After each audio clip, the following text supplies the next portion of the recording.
Olá pessoal, hoje a gente vai falar sobre o Outubro Rosa,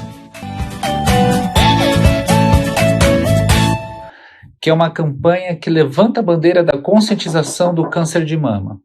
E por que é importante a gente falar sobre o câncer de mama? Bom, a gente pode começar com alguns dados estatísticos, tá?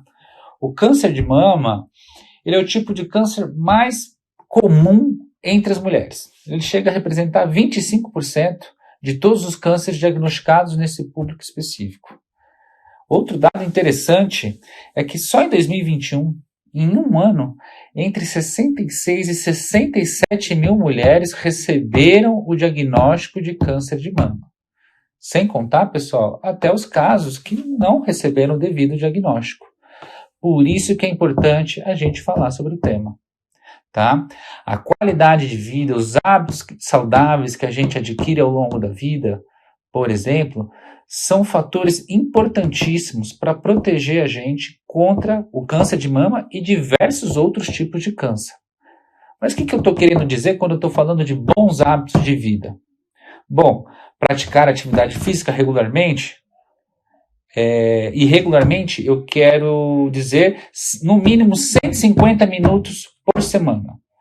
Né? A gente sabe, isso está muito bem evidenciado na literatura científica, que ter essa rotina nos protege contra doenças cardiovasculares e contra o câncer. Tá? Bons hábitos alimentares, ou seja, eliminar os ultraprocessados da nossa dieta. Mas o que são os ultraprocessados, né? É só a gente olhar os ingredientes. Quando a gente vai comprar um alimento, por exemplo, no mercado, quando a gente consegue olhar lá os ingredientes, a gente vê aquela quantidade imensa de conservantes, sódio, né? Aqueles alimentos que não têm ingredientes naturais na sua composição. Então, quanto menos ultraprocessados eu tiver na minha dieta, melhor. Isso já é um fator de proteção contra o câncer. Tá? Não fumar, obviamente, e um consumo moderado de álcool. Alguns estudos são mais conservadores, apontando a necessidade da abstinência total, de não consumir. Mas a gente pode pensar em não consumir ou consumo moderado, sem exagero. Tá? Para além de bons hábitos de vida, né, então eu mencionei atividade física, alimentação, não fumar, obviamente, mas também a gente tem que pensar em outras situações como carga de estresse, né? Ter uma boa rotina com os amigos, dentro do trabalho, isso também é muito importante. E nunca esquecer, pessoal, de uma boa higiene do sono. Dormir bem nos protege contra doenças cardiovasculares e contra diversos tipos de câncer. Não se esqueçam de dormir bem. Para além de bons hábitos de vida, existem situações que são inerentes à vida reprodutiva da mulher. Tá? Então, a mulher que teve uma menstruação antes dos 12, 11 anos de idade, ou que não engravidou ao longo da vida, ou que teve a primeira gestação após os 30 anos, ou que a menopausa foi após os 55 anos, essas características específicas da vida reprodutiva de cada mulher também podem ser um fator de risco aumentado para desenvolver o câncer de mama ao longo da vida. Tá? Não ter amamentado também é um fator de risco para desenvolver o câncer ao longo da vida. E existem também questões genéticas, né, do nosso histórico familiar. Então, se você tem casos na sua família, e tem que ter um ponto de atenção quando esses casos são em idades inferiores a 50, 40 anos de idade, obviamente que na sua rotina com o profissional ou a profissional ginecologista, você tem que saber ter o conhecimento do seu histórico familiar para, eventualmente, avaliar a indicação de começar seus exames de maneira mais precoce, mais rotineira, mais periódica, para conseguir fazer qualquer detecção antes do avanço da doença. Aproveitando que a gente está falando sobre esse assunto, protocolo claro.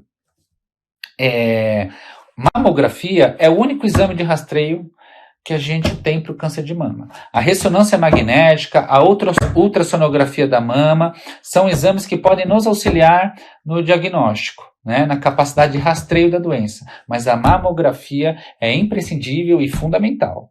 Tá? Mamografia a partir dos 40 anos de idade, uma vez por ano, para todas as mulheres.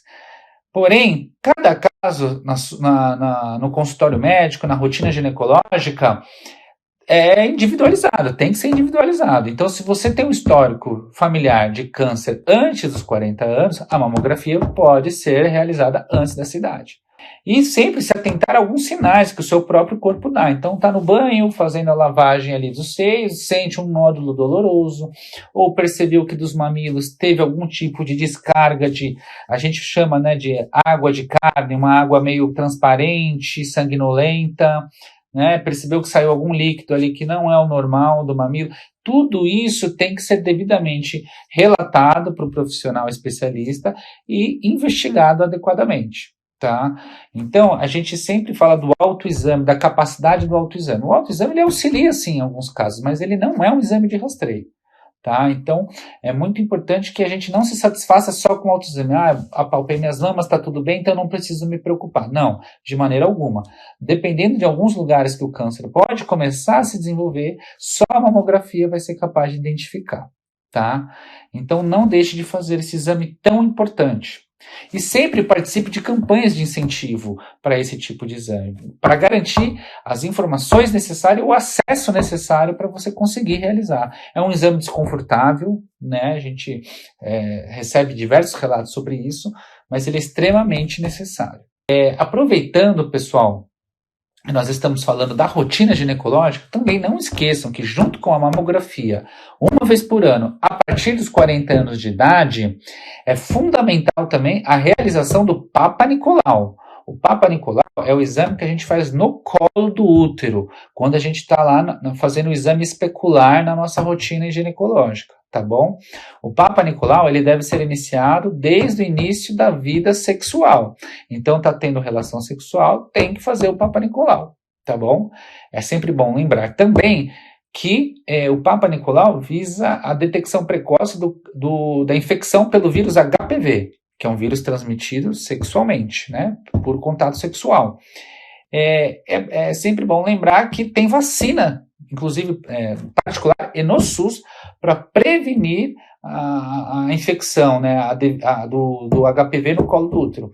Então, meninas e meninos que não iniciaram a vida sexual ainda, ou que já iniciaram, também podem tomar a vacina, né? Porque não são todos os HPVs que causam câncer, mas a vacina protege contra vários deles, então é muito importante a gente se imunizar para ser mais um fator de proteção contra o colo de útero. Tá? Certo, pessoal?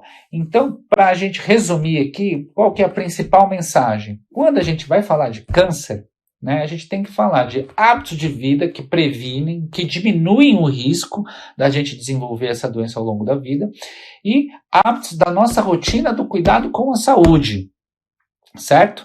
Então, eu tenho que praticar atividade física, ter uma boa alimentação, dormir bem, não fumar, certo?